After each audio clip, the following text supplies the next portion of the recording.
नमस्कार, myself Malika Parveen, assistant professor, government law college Bikaner. आज हम LLB फाइनल ईयर के सब्जेक्ट सिविल प्रक्रिया संहिता सिविल प्रोसीजर कोड में भाग चार के मामले पढ़ेंगे। भाग 4 में क्या है, विशिष्ट मामलों में वाद, यानी कोई स्पेशल जो वाद होते हैं, जो शूट होते हैं, उनमें कौन सी प्रोसीजर फॉलो करनी पड़ती है वो देखते हैं। ठीक है, तो उसमें हम कहाँ से कहाँ तक देखते हैं, सेक्शन 79 से स्टार्ट करते हैं कि 79 में बताया है ये जो विशिष्ट मामलों में वाद है, ये पहले तो कौन से किसके विरुद्ध दायर किए जाते हैं या कौन दायर करता है, तो सरकार द्वारा या उसके विरुद्ध, यानी या तो सरकार के द्वारा या सरकार के विरुद्ध, या अपने पदीय हैसियत में कोई लोक अधिकारी द्वारा या उसके विरुद्ध कोई भी वाद संस्थित किया जाता है, तो उसमें कौन सी प्रोसीजर फॉलो होती है, ये कैसे वाद संस्थित किया जाता है, या कब उसको कोर्ट में बुलाया जा सकता है, कब नहीं बुलाया जाता, ये दिया हुआ है भाग 4 में। सेक्शन 79 से लेके 82 तक इसमें बताया हुआ है कि अगर सरकार के द्वारा या सरकार के विरुद्ध कोई वाद संस्थित करना है तो कैसे प्रोसीजर की जाती है। ठीक है, तो ये भाग 4 में बताया। अब आता है सेक्शन 79। सेक्शन 79 कह रहा है कि सरकार के द्वारा या उसके विरुद्ध वाद, यानी कोई वाद shoot by the against government, कि सरकार के द्वारा या सरकार के विरुद्ध कोई वाद संस्थित करना है तो कैसे किया जाएगा, चाहे सरकार उसमें वादी के रूप में हो चाहे प्रतिवादी के रूप में नामित किए जाने वाले प्राधिकारी के रूप में, यानी या तो सरकार खुद वाद कर रही है या सरकार के विरुद्ध वाद किया जा रहा है, यानी सरकार जहां खुद वाद करती है तो एज ए वादी प्लेंटिफ, या जहां सरकार के विरुद्ध वाद किया जाता है वहां डिफेंडेड है, तो किसके नाम से वाद किया जाएगा, कैसे वाद किया जाएगा, किसके विरुद्ध वाद किया जाएगा। अगर सेंट्रल गवर्नमेंट से संबंधित कोई मामला है या तो सेंट्रल गवर्नमेंट के द्वारा किया जा रहा है कोई वाद या सेंट्रल गवर्नमेंट के विरुद्ध अगेंस्ट किया जा रहा है, उस जगह चाहे वादी हो चाहे प्रतिवादी हो तो यूनियन ऑफ इंडिया लिखा जाएगा, भारत संघ लिखा जाएगा। मान लो एक रमेश नाम का व्यक्ति केंद्रीय सरकार के विरुद्ध वाद संस्थित करना चाहता है, तो Ramesh versus union of India, Ramesh versus union of India लिखा जाएगा। और ऐसे ही अगर राज्य सरकार के द्वारा या राज्य सरकार के विरुद्ध वाद संस्थित करना है तो वहां पर स्टेट लिखा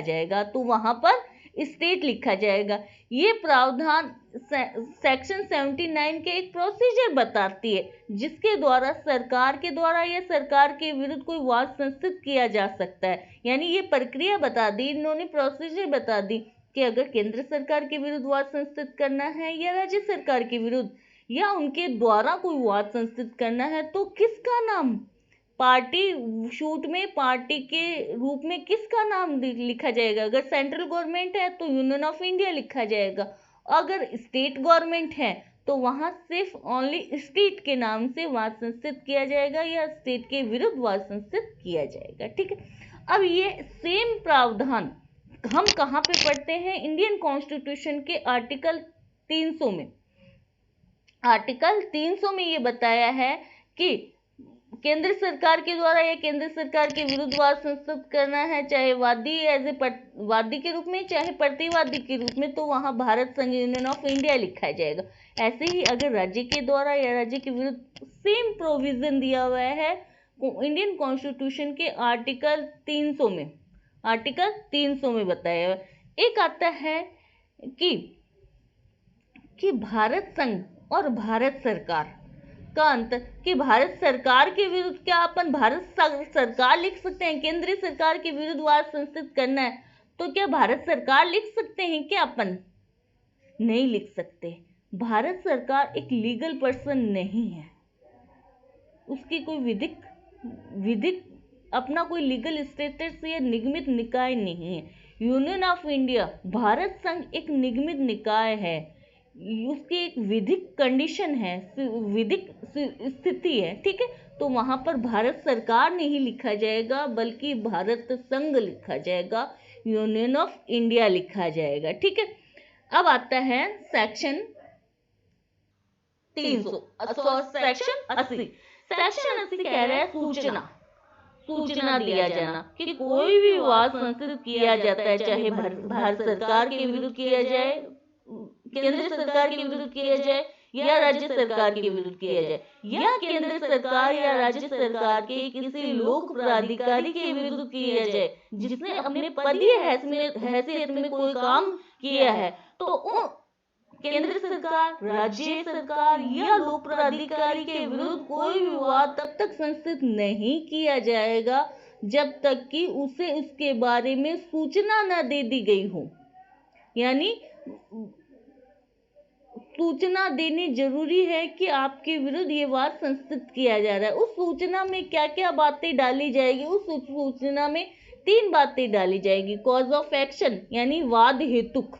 क्या है, कॉज ऑफ एक्शन होगा, साथ में वादी का नाम होगा, और इसके साथ में होगा कि वादी का नाम, निवास, वर्णन यानी संपूर्ण वादी का टोटल इंट्रोडक्शन होगा। इसके साथ में वो अनुतोष का दावा क्या करता है, यानी वादी क्या अनुतोष, क्या रिलीफ चाहता है, वो भी लिखा जाएगा। ठीक है, तो इसमें क्या क्या बातें लिखी जाएगी, सूचना देनी होगी। कब देनी होगी? 2 महीने पहले। कोई भी वाद संस्थित करने से पहले 2 महीने पहले सूचना देनी होगी कि आपके विरुद्ध कोई वाद संस्थित किया जा रहा है या किया जाना है। तो इसमें क्या सूचना देगा? वो 3 बातों की सूचना देगा। कॉज ऑफ एक्शन वाद हेतु की सूचना देगा, वादी का संपूर्ण नाम, पता, विवरण देगा। इसके साथ में क्या अनुतोष, क्या रिलीफ चाहता है उसका भी उल्लेख बताएगा। ठीक है, लिखित सूचना लिखित देगा। ठीक है, अब अगर सेंट्रल गवर्नमेंट के विरुद्ध वाद की दशा में सेंट्रल गवर्नमेंट के विरुद्ध कोई वाद संस्थित करना है, एक्सेप्ट आ रहा है रेलवे से संबंधित मामले,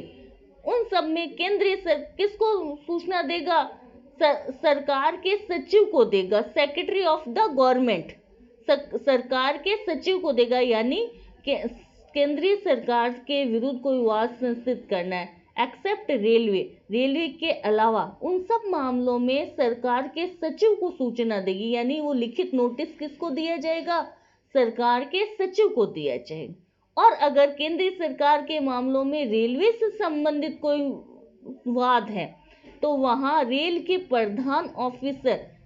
DRM को, general manager of the railway, यानी जो रेल का प्रधान प्रबंधक होता है, जो DRM होता है, उसको सूचना दी जाएगी। ठीक है, और अगर जम्मू कश्मीर की राज्य सरकार के विरुद्ध कोई वाद संस्थित करना है, उस दशा में जम्मू कश्मीर स्टेट के मुख्य सचिव को सूचना देनी होगी। ठीक है, मुख्य सचिव को, और या उस सरकार के द्वारा कोई ऑथराइज्ड या प्राधिकृत अन्य कोई सक्षम प्राधिकारी है और कोई ऑथराइज्ड प्राधिकारी है तो उसको दी जाएगी। ठीक है, तो जम्मू कश्मीर के विरुद्ध सूचना देनी है तो किसको दी जाएगी? जम्मू कश्मीर में तो मुख्य सचिव को, या जम्मू कश्मीर राज्य की सरकार के द्वारा कोई ऑथराइज्ड प्राधिकारी है अन्य तो उसको दे दी जाएगी। और अगर किसी राज्य सरकार के विरुद्ध वाद की दशा में सूचना देनी है तो किसको दी जाएगी? उस राज्य सरकार के सचिव को या जिले के कलेक्टर को सूचना दी जाएगी, या तो कलेक्टर को सूचना दी जाएगी या किसको दी जाएगी? सेक्रेटरी को सूचना दी जाएगी। ठीक है, अब वाद संस्थित करना है मान लो, तो सूचना देने के 2 महीने के अवसान होने के बाद में ही, मतलब जब सूचना देने की तारीख से 2 महीने जब पूरे बीत जाते हैं, समाप्त हो जाते हैं, तब उस लोक अधिकारी के विरुद्ध या सरकार के विरुद्ध या सेंट्रल गवर्नमेंट के विरुद्ध कोई वाद संस्थित करना है तो तब किया जाएगा। वाद पत्र में ये लिखा जाएगा, वाद पत्र में ये बात लिखी जाएगी कि जो संबंधित प्राधिकारी था उसको सूचना दे दी गई थी या उसके पते पर सूचना छोड़ दी गई थी। यानी वो कहेगा, वाद पत्र में ये बात लिखेगा कि संबंधित प्राधिकारी को या उसके कार्यालय में 2 महीने पहले ही सूचना छोड़ दी गई थी या उसको दे दी गई थी। ठीक है, ये बात लिखी जाएगी। नेक्स्ट आता है सेक्शन 80 सब क्लोज 2। 80 सब क्लोज 2 ये कह रहा है कि अगर सरकार के, जिसमें जम्मू कश्मीर राज्य की सरकार भी शामिल है, के विरुद्ध कोई वाद संस्थित करना है और लोक अधिकारी ने अपने पदीय हैसियत में कोई काम किया और लोक अधिकारी के विरुद्ध कोई भी तुरंत और अत्यावश्यक वाद संस्थित करना और तुरंत अनुतोष अभिप्राप्त करने के लिए वाद करना है। मान लो सूचना देने से लेट हो जाएगा, जो अनुतोष मिलना है वो जो सही अनुतोष है वो नहीं मिल पाएगा, रिलीफ नहीं मिल पाएगा, तो वहां पर न्यायालय की इजाजत से न्यायालय की परमिशन लेके उपधारा 1 यानी 80 का सेक्शन 80 सब क्लोज 1 की पालना किए बिना ही सूचना की तामील किए बिना ही वाद संस्थित किया जा सकता है। यानी न्यायालय को यह समाधान करा दिया जाए कि सेक्शन 80 सब क्लोज 1 यानी कि सूचना देने से लेट हो सकता है, जो अनुतोष मिलना है वो सही नहीं मिलेगा। यानी वाद ऐसा है कि अत्यावश्यक है और तुरंत अनुतोष अभिप्राप्त करना है, वहां सूचना देने में लेट हो सकता है। अगर न्यायालय परमिशन दे देता है, कोर्ट परमिशन दे देता है, तो इजाजत दे देता है, तो फिर बिना सूचना के भी वाद संस्थित किया जा सकता है। परंतु न्यायालय वाद में अनुतोष चाहे अंतरिम या अन्यथा या तो अनुतोष जो दे रहा है वो अंतरिम दे रहा है, या अदरवाइज अन्य कोई दे रहा है, तो सरकार या लोक प्राधिकारी को अनुतोष के बाबत हेतुक दर्शित करने का अवसर देने के पश्चात करेगा, अन्यथा नहीं। यानी न्यायालय कहेगा कि हाँ, आपने बिना सूचना दिए वाद संस्थित कर दी, ठीक है, लेकिन न्यायालय उस वाद में कोई भी अनुतोष चाहे अंतरिम दे रहा है चाहे अन्यथा कोई भी अनुतोष दे रहा है, वो उस लोक सरकार को या लोक प्राधिकारी को के विरुद्ध जो अनुतोष दिया जाना है को वाद हेतुक दर्शित, यानी उन्हें अवसर देगा सुनवाई का अवसर दिए बिना न्यायालय कोई भी अनुतोष प्रदान नहीं करेगा। न्यायालय सरकार या लोक प्राधिकारी को वाद में अनुतोष के बाबत यानी जो रिलीफ न्यायालय देना चाह रहा है उस पर वाद हेतुक पर न्यायालय सरकार या लोक प्राधिकारी को सुनवाई का अवसर देगा। सुनवाई का अवसर दिए बिना न्यायालय कोई भी अनुतोष प्रदान नहीं करेगा।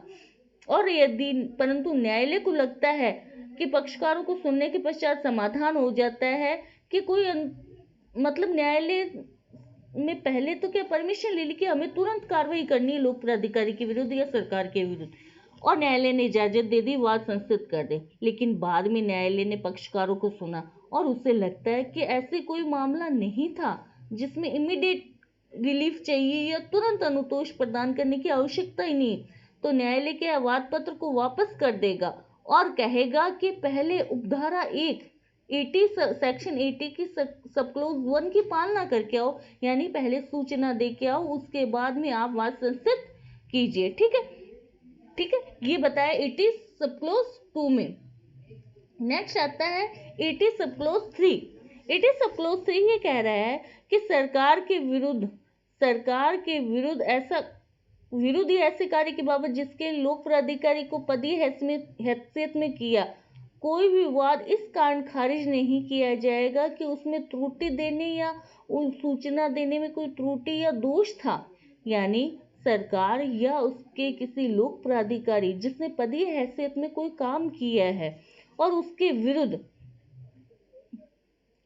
प्राधिकारी ने कोई काम किया और उनके विरुद्ध कोई वाद संस्थित किया जाता है, तो कोई भी वाद इस कारण खारिज नहीं किया जाएगा कि सेक्शन 80 सब क्लोज 1 में जो सेक्शन 80 में 80 सब क्लोज 1 की जो पालना में सूचना दी गई थी वो उस सूचना देने में कोई गलती हुई है, कोई मिस्टेक हुई है, कोई त्रुटि है, कोई दोष है, इस आधार पे वाद खारिज नहीं किया जाएगा। सूचना में क्या क्या बातें डालेगा वो यहाँ सेक्शन 80 सब क्लोज 3 में का फर्स्ट पॉइंट बता रहा है कि सूचना में वादी का नाम होगा, वादी का निवास स्थान वर्णन होगा, ठीक है, जो कि सूचना की तामील करने के लिए व्यक्ति की शिनाख्त यानी पहचान करने के लिए, यानी पूरा मतलब उसको पता तो चले लोक प्राधिकारी को कि भाई कौन से व्यक्ति ने किस क्या नाम है, कहाँ पे रहता है, क्या उसका वर्णन है, कि मतलब वो पहचान कर सके। इतनी बात उस सूचना में डाली जाएगी, यानी वादी का नाम, वर्णन, निवास स्थान इस प्रकार दिया जाएगा कि तामील करने वाले प्राधिकारी व्यक्ति की शिनाख्त करने में समुचित प्राधिकारी या लोक अधिकारी को समर्थ हो सके, और वो ये कार्य वो अपने समुचित प्राधिकारी, जिस भी लोक प्राधिकारी को सूचना दी गई, वो अपने कार्यालय में समुचित कार्यालय में ये परिदत्त करेगा, या तो वो उसको छोड़ दिया जाएगा। मान लो रेलवे के किसी लोक सेवक पर सूचना की तामील करनी, सूचना भेजने, तो वादी ने अपना नाम, पता, निवास पूरा लिख दिया। अब जिसके विरुद्ध करनी है वो खुद नहीं मिला, तो उसके प्रावधान के कार्यालय में या समुचित जो प्राधिकारी अथॉरिटी होता है उसके कार्यालय में छोड़ दी जाएगी सूचना। तो मान लिया जाता है कि सूचना दे दी गई है। और दूसरी बात क्या होगी, सूचना में वाद हेतुक होगा, कॉज ऑफ एक्शन होगा, ठीक है, और इसके साथ में रिलीफ क्या चाहता है वो लिखा जाएगा, ठीक है। तो इतनी बातें सेक्शन 80 में बताई है कि सूचना में किसको सूचना दी जाएगी। दूसरा कह रहा है तुरंत 80 सब क्लोज 2 ये कह रहा है कि तुरंत आवश्यक हो तो वहां सूचना दिए बिना भी न्यायालय वाद दायर करने की परमिशन दे सकता है। और 80(3) यह कह रहा है कि उस सूचना में अगर कोई त्रुटि है या कोई इसमें दोष है तो भी वाद खारिज नहीं किया जाएगा, वाद खारिज नहीं किया जाएगा, ठीक है। तो ये बताए हुए थे इसमें। अब आता है सेक्शन 81। सेक्शन 81 ये कह रहे हैं, 81 ये कह रहा है गिरफ्तारी और सभी उपसंजाति से छूट प्रदान कर रहा है कि किसी भी कार्य के लिए जो लोक प्राधिकारी ने अपनी पदीय हैसियत में किया था, यानी लोक सेवक ने, लोक प्राधिकारी ने अपनी ड्यूटी के दौरान उसने कोई काम किया था और उस कार्य के लिए ही उसके ऊपर कोई वाद संस्थित किया जाता है, तो उसको गिरफ्तार नहीं किया जाएगा या स्वयं उपसंजाति यानी अरेस्ट भी नहीं किया जाएगा और पर्सनल अपीयरेंस के लिए भी नहीं बोला जाएगा। कहाँ पर नहीं बोला जाएगा, इसका फर्स्ट पॉइंट कह रहा है डिग्री के निष्पादन से अन्यथा, यानी जहाँ डिग्री का एजुकेशन हो रहा है उसके अलावा किसी भी लोक प्राधिकारी को जो उसके पदीय हैसियत में काम किया गया, उसके विरुद्ध कोई वाद संस्थित किया गया, तो उसको ना तो गिरफ्तार किया जाएगा, ना ही उसकी प्रॉपर्टी अटैचमेंट की जाएगी, उसकी संपत्ति अटैच की जाएगी। कि अगर डिग्री का एजुकेशन हो रहा है उसके विरुद्ध तो उसको अरेस्ट किया जा सकता है या उसकी प्रॉपर्टी अटैच की जा सकती है। लेकिन अगर डिग्री का एजुकेशन नहीं हो रहा तो फिर अगर लोक प्राधिकारी की पदीय हैसियत में कोई वाद उसके विरुद्ध संस्थित हुआ है, फाइल हुआ है और डिग्री का एजुकेशन नहीं हो रहा, तो उसे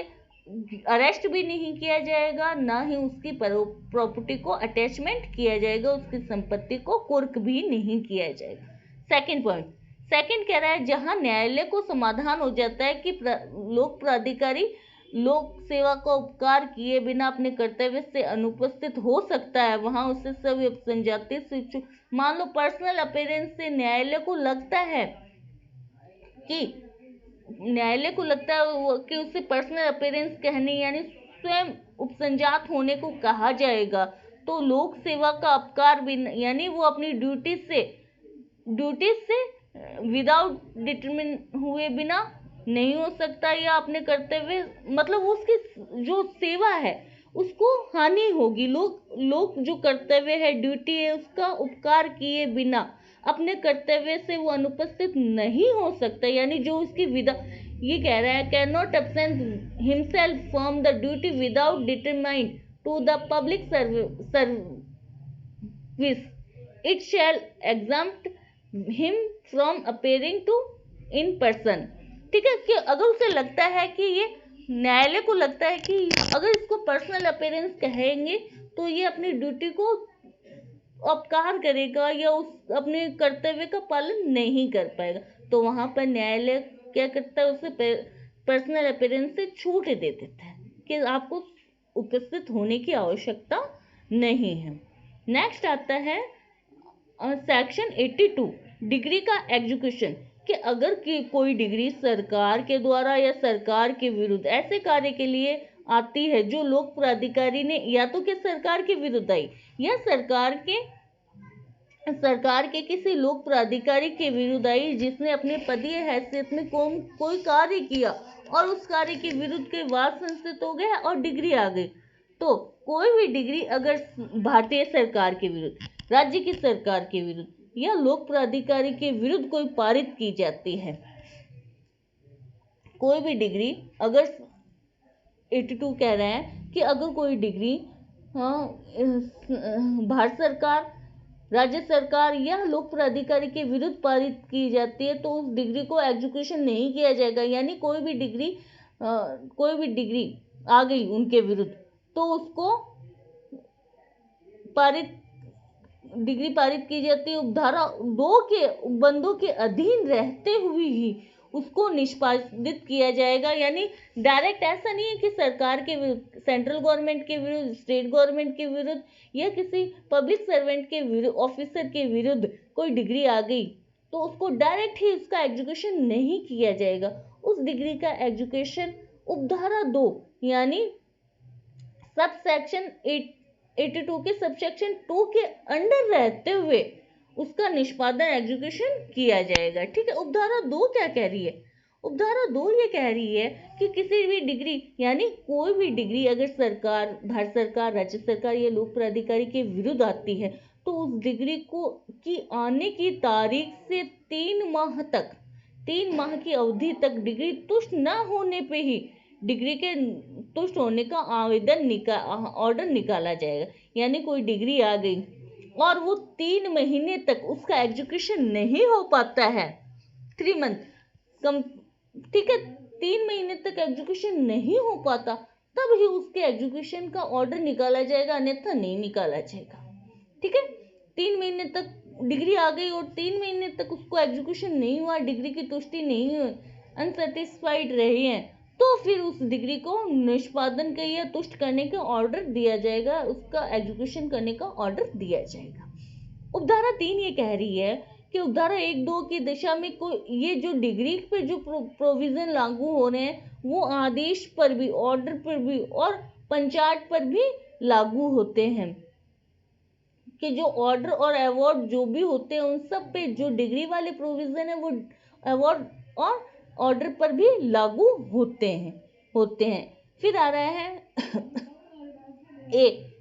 उपधारा 3 का फर्स्ट पॉइंट ये कह रहा है कि भारत सरकार या राज्य सरकार के लोक प्राधिकारी के विरुद्ध चाहे अन्य प्राधिकारी के, यहाँ पर भारत सरकार या राज्य सरकार जो भी शब्द आया तो न्यायालय चाहे, कोर्ट अगर चाहे तो अन्य प्राधिकारी का भी इसमें नाम ऐड कर सकती है। फिर आ रहा है कि इस संहिता में किसी अन्य प्रावधानों के अधीन निष्पादित किए जाने योग्य ही मान, इस संहिता मतलब सीपीसी या अन्य कोई भी विधि है और उसके अधीन ऐसे ही निष्पादित किए जाने योग्य माने, मतलब इस सीपीसी या अन्य कोई भी ऐसी लॉ है और जिसके उपबंधों के जो भी प्रावधान है या जो प्रोविजंस हैं उनके अंडर रहते हुए ही डिग्री का एग्जीक्यूशन किया जाएगा और कोई भी ऑर्डर एग्जीक्यूशन किया जाएगा कि मानो वो एक डिग्री ही हो। ठीक है, थैंक यू सो मच। अगर इसमें कुछ नहीं समझ आया तो आप प्लीज कमेंट करके पूछ लीजिएगा।